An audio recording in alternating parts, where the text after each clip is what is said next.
We've seen people coming out really very, very fiercely, talking about just one person after another, saying it's just a moral outrage. The fact that killing unborn children is going to be restricted in some states in America. People, I mean, the language they use, it's just bizarre to hear it. The way morality just gets completely inverted. Good's called bad, bad is called good. And that's just taken for granted in our society. So we've got an uphill task on our hands. But would we rather the debate not be happening, or would we rather it be happening? We would rather it be happening, much better than the debate's happening. No matter how one-sided, no matter how fierce the pro-abortion lobby, no matter how biased the media, no matter how hopeless what goes on in the Parliament, it's better that the debate is happening than that it's not. So this suits us just fine. We want the debate. People are waiting to be convinced. How many people in Scotland have heard the pro-life case and made a decision on it? Very few. Very few. It's not that they've made their mind up, it's they've never really considered it. They've never weighed up, they've never listened to the other side of the argument. So that's our big opportunity. That's our big opportunity. You'll have heard it in the media, no doubt. The debate always goes, you know, it's women's rights, it's basic healthcare, it's human rights, it's whatever. And then a pro-life person will say, well, we value the life of the unborn child.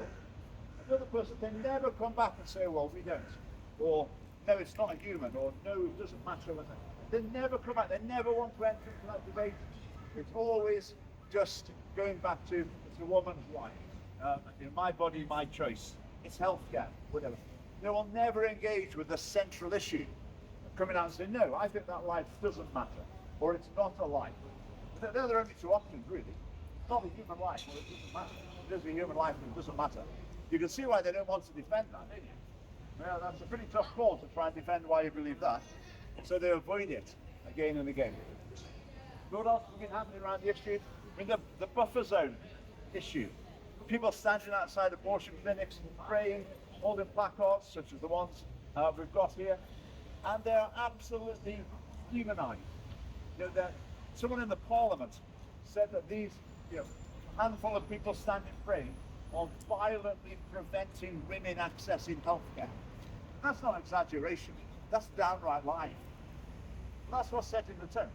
So this very mild pro-life activism offering help, just making some sort of stand there, is demonized. And it's not an exaggeration to say hated by almost everyone in the Scottish Parliament, by the media as well. They really do think that this little pro-life activism is evil.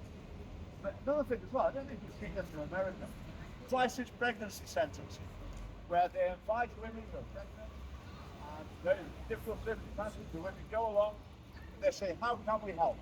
What can we do to help you? Is the issue money? Are you in a difficult relationship? Have you got a housing problem? Have you got some health problem, mental health problem? Whatever it is, they'll try and help them. And they'll be saying to them, yeah, we think you can have the baby, you can be alive, we can help you. Or maybe even you can have the baby and give it up for adoption. So they'll just try and help them to see that there is an alternative to abortion.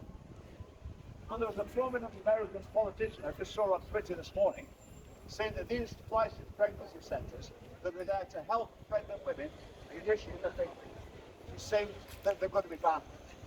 They've got to be banned, they've got to be made illegal. So it's not going to be too long before, very possibly, prayer vigils outside abortion clinics will be illegal. But there'll be people protesting outside crisis pregnancy centres where they're saying, just come along, we want to help you. We want to deal with the problems that are making you think maybe abortion is the only answer. We hate to help you see that it's not the only answer.